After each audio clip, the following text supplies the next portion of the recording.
warahmatullahi wabarakatuh. Perkenalkan, kami dari kelompok 7. Di sini kami akan menjelaskan hasil PowerPoint kami yang berjudul integransi. Baiklah, perkenalkan, nama saya Renti Patricia dengan ujung NIM 230411501118 dan rekan saya. Perkenalkan, nama saya Anna Sasa Sakina dengan NIM 230411501119. A. Pengertian integransi. Integransi berasal dari bahasa Inggris yaitu intellectual, yang juga berasal dari bahasa Latin yaitu intellectus dan intelligentsia. Menurut Alfred Binet, seorang tokoh utama perintis pengukuran integransi yang hidup antara tahun 1857 sampai 1911. Bersama Theodore Simon mendefinisikan integransi sebagai kemampuan untuk menetapkan dan mempertahankan suatu tujuan. Untuk mengadakan suatu penyesuaian dalam rangka mencapai tujuan itu dan untuk menilai keadaan diri secara kritis dan objektif.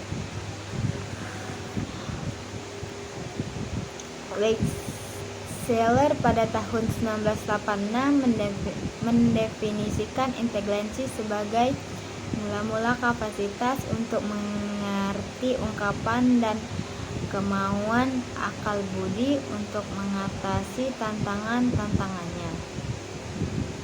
William Strand pada tahun 1871 sampai 1938, seorang psikologi Jerman, mengemukakan bahwa integransi ialah kesanggupan untuk menyesuaikan diri kepada kebutuhan baru.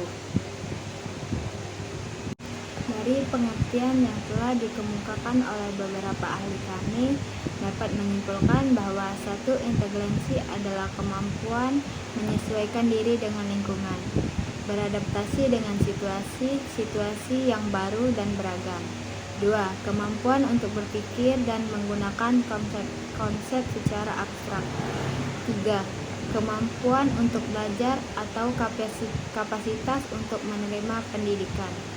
4. Kemampuan umum seseorang dalam memecahkan masalah dengan cepat dan mudah. B. Faktor-faktor yang mempengaruhi integransi. Ada beberapa faktor yang mempengaruhi integransi individu, antara lain yaitu 1. Faktor bawaan. Francis Galton tahun 1822 sampai 1911 berpendapat integransi yang dimiliki seorang anak tidak sama dengan integransi yang dimiliki oleh orang tuanya. Karena integransi merupakan faktor bawaan, maka sejak dini harus dibentuk dengan cara memberikan asupan yang baik pada anak. 2. Faktor lingkungan. Ada 3 hal yang mempengaruhi perkembangan integransi anak dari faktor lingkungan, yaitu 1. Frekuensi jam membaca. 2. Riwayat dari orang tua. 3. Harapan dan semangat orang tua akan prestasi anaknya. 3. Faktor minat. Faktor minat mengarahkan kepada perbuatan, kepada sesuatu tujuan dan merupakan dorongan bagi perbuatan itu. 4. Faktor kebebasan. Kebebasan ini memiliki arti bahwa setiap individu dapat memilih metode-metode tertentu dalam memecahkan masalah mereka. D. Teori integransi. Sampai sekarang, teori-teori integransi dikembangkan dari indeks tunggal atau hanya ditunjukkan dengan IQ kepada multi-indeks atau melibatkan pengukuran verbal, numerikal, perseptual, dan spatial. Menurut Steopo Pasa tahun 1983, ada beberapa ahli yang menyampaikan teori integransi antara lain yaitu 1. Teori unifaktor yang dikemukakan oleh William Stern pada tahun 1911. Teori ini membahas tentang kemampuan umum dan tunggal. 2. Teori faktor Spearman. Menurut teori ini, setiap orang memiliki kemampuan umum dan kemampuan khusus. 3. Teori multifaktor. Teori yang dikembangkan oleh L. Thorndike mengatakan bahwa inteligensi terdiri dari bentuk hubungan neural antara stimulus dan respon. 4. Teori sampling. Teori sampling dikemukakan oleh Godfrey Haji Thompson pada tahun 1916. Menurut teori ini, item tes harus seleksi secara random. 5. Teori kemampuan mental primer. Teori ini dikemukakan oleh Thurston pada tahun 1983. Berdasarkan faktor dalam inteligensi ini adalah kemampuan umum mulai masing-masing faktor primer. 6. Teori inteligensi Guilford. Teori ini dikenal pada tahun 1967. Teori yang mengemukakan kekomplekan inteligensi dan menolak faktor kemampuan umum dan khusus. 7. Teori hierarki. Teori ini berusaha menyatukan adanya faktor kemampuan umum dan khusus. 8. Teori hierarkis. Teori ini digagas oleh Robert J. Sternberg yang merupakan psikolog kognitif generasi baru. Pengukuran atau tes integrasi.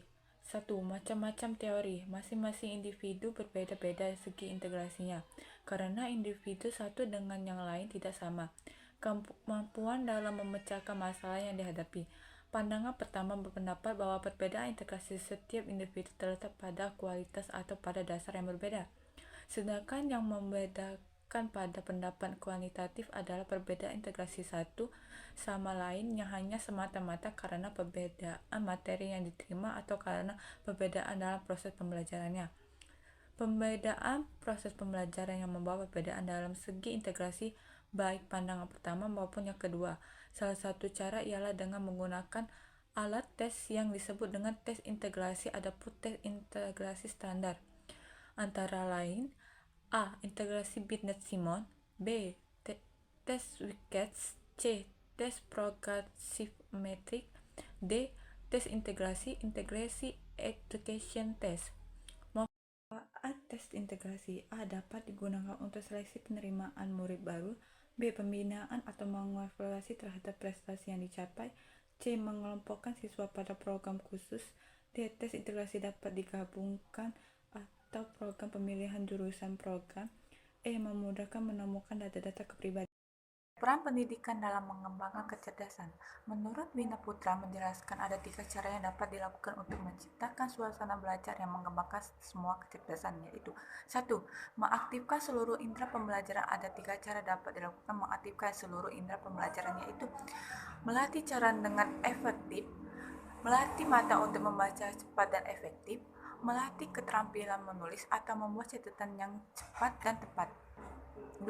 Melakukan integrasi kecerdasan. Yang dimaksud dengan silang di sini adalah step integrasi pembelajaran tidak dikembangkan secara bersama, tetapi dikembangkan satu persatu secara terpisah. Tujuannya adalah agar pembelajaran dapat mengasah setiap bagian integrasi selama waktu tertentu. Melatih sila integrasi dapat dilakukan dengan membangun stasiun integrasi untuk setiap jenis integrasi yang berbeda.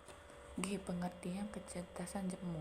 Teori kecerdasan menjemur ditemukan dan dikembangkan oleh Gender, seorang psikolog perkembangan dan profesor pendidikan dari Graduate School Education, Evany University, Amerika Serikat tahun 1983, yang dimana teori kecerdasan menjemur adalah validasi tertinggi gagasan bahwa perbedaan individu adalah penting. Teori kecerdasan menjemur juga bukan hanya mengakui perbedaan individual ini untuk tujuan-tujuan praktis seperti pengajaran, penilaian, tetapi juga menganggap serta menerimanya sebagai sesuatu yang wajar dan normal. Kecerdasan bukan hanya dilihat dari nilai yang diperoleh seseorang. Kecerdasan merupakan kemampuan yang dimiliki oleh seseorang untuk melihat sesuatu masalah, lalu menyelesaikan masalah tersebut, membuat sesuatu yang dapat berguna bagi orang lain. Pembelajaran berbasis kecerdasan majemuk secara umum dapat diartikan sebagai proses pembelajaran yang memberi ruang gerak setiap individu siswa untuk mengembangkan potensi kecerdasannya.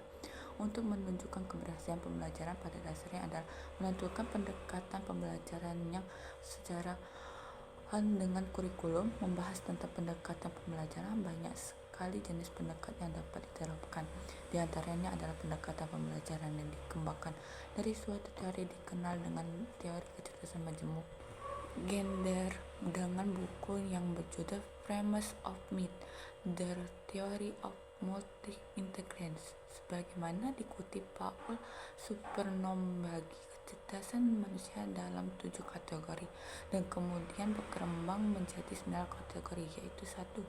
Kecerdasan bahasa, 2. Kecerdasan matematika, 3. Kecerdasan ruangan visual, 4. Kecerdasan gerak badani, 5. Kecerdasan musikal, 6. Kecerdasan interpersonal, 7. Kecerdasan interpersonal, 8. Kecerdasan lingkungan, 9. Kecerdasan eksistensial, 10. Kecerdasan spiritual. Jika ditaut ke ke-10 kecerdasan yang dimiliki manusia tersebut dalam pembelajaran, maka dapat disimpulkan bahwa sebaiknya kecerdasan majemuk digunakan dan diterapkan sebagai pendekatan pelaksanaan kegiatan pembelajaran. Kecerdasan majemuk yang mencakup 10 kecerdasan itu pada dasarnya merupakan pengembangan kecerdasan IQ, kecerdasan emosional IQ, kecerdasan spiritual IQ. Semua kecerdasan perlu dirangsang pada diri dan anak sejak usia dini, mulai dari lahir hingga masuk sekolah 7-8.